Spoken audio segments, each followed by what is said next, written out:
అందరికీ వందనములు, దేవుని నామమున స్తోత్రములు. మొదటిగా హ్యాపీ క్రిస్మస్ అండి. ఈరోజు మనం అందరము హ్యాపీ క్రిస్మస్ జరుపుకుంటున్నాము.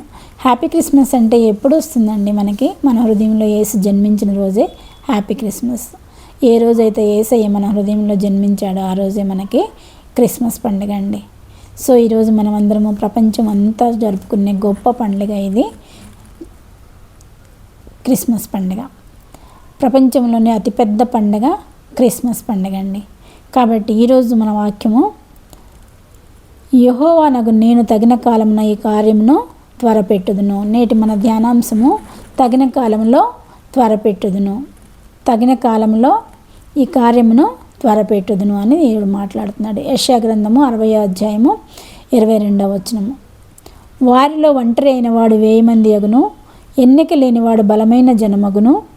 యెహోవానగు నేను తగిన కాలమున ఈ కార్యమును త్వరపెట్టుదును.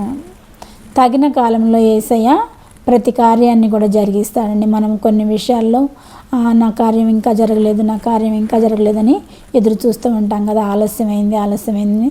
కానీ తగిన సమయంలో దేవుడు మనల్ని హెచ్చిస్తాడు, మన కార్యాలని సఫలం చేస్తాడు యేసయ్య.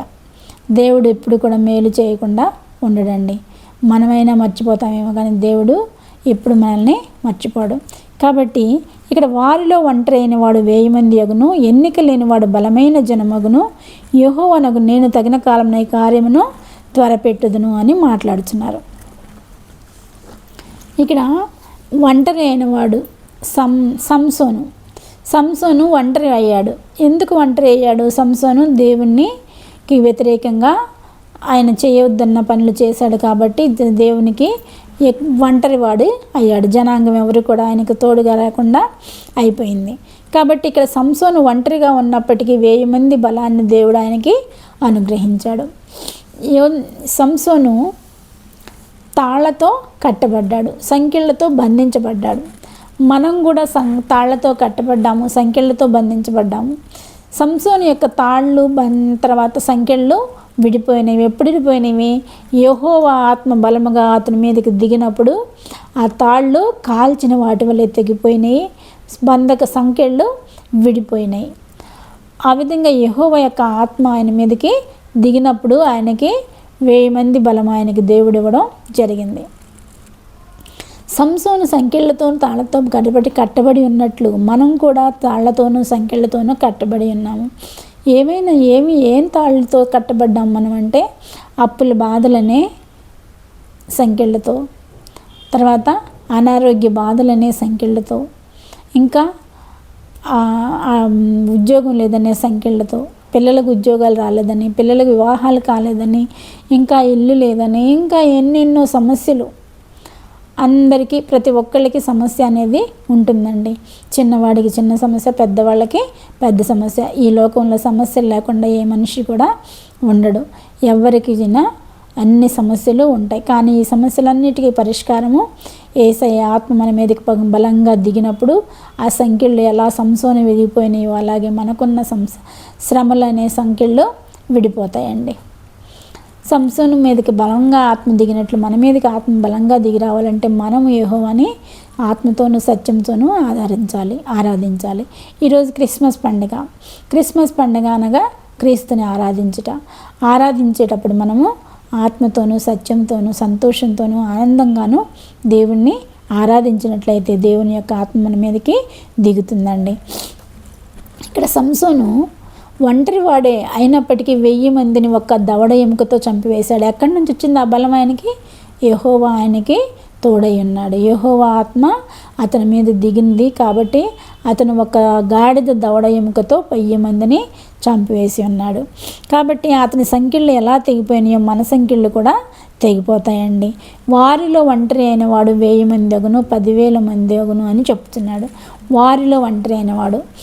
ఇక్కడ ఒంటరి అయిన వాళ్ళు యేసన్న గారు ఉన్నారు కదండి. యేసన్న గారు ఒంటరి ఆయనే, కానీ ఆయన ఎంత బలమైన జనముగా అయ్యారు. పెద్ద సంఘము. ఆయన చనిపోయిన ఆ సంఘం ఇప్పటికి కూడా కొనసాగుతుంది. కాబట్టి దేవుడు ఎన్నిక లేని వారిని బలమైన జనంగా చేసే దేవుడు. ఎన్నిక లేనివాడు బలమైన జనమగును. కాబట్టి అలాగే భక్త సింగ్ గారు తర్వాత సాధు సుందర్ సింగ్ గారు, వీళ్ళందరూ ఒంటరి వాళ్ళే, కానీ వాళ్ళు బలమైన జనముగా అవటం జరిగింది. ఎందుకు బలమైన జనమయ్యారు? వాళ్ళ మీదకి దేవుని ఆత్మ దిగింది కాబట్టి వాళ్ళు ఒంటరి వాళ్ళైనా బలమైన జనముగా ఈ నేటికి వారి సంఘాలు అభివృద్ధి చెందుతూనే ఉన్నాయి.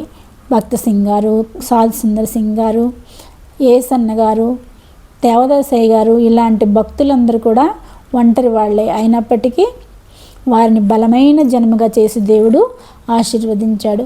కాబట్టి మనల్ని కూడా దేవుడు అలా ఆశీర్వదించాలంటే మనం ఏం చేయాలి? దేవుణ్ణి ఆనందంగాను సంతోషంగాను ఆయన సన్నిధిలో ఆరాధనలో ఆత్మీయంగా మనము ఆత్మతోనూ సత్యంతోనూ ఆరాధించినట్లయితే దేవుడు మనల్ని దీవిస్తారు.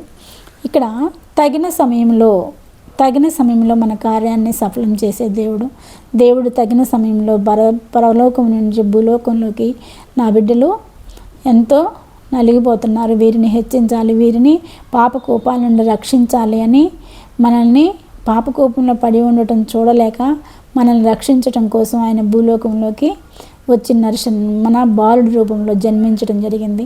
ఆయన రాకనే మనం ఈరోజు క్రిస్మస్ పండుగ అని జరుపుకుంటున్నాం.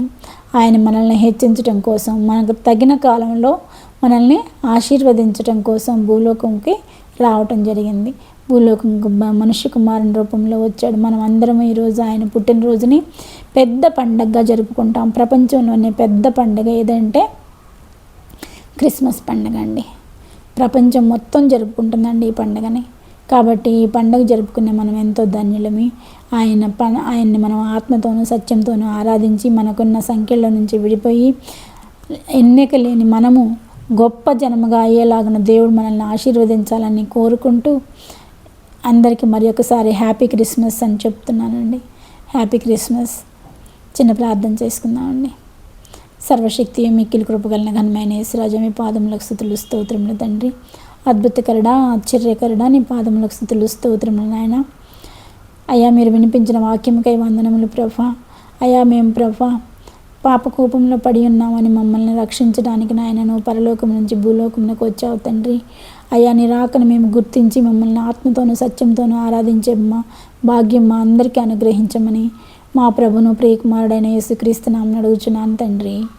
ఆమెన్.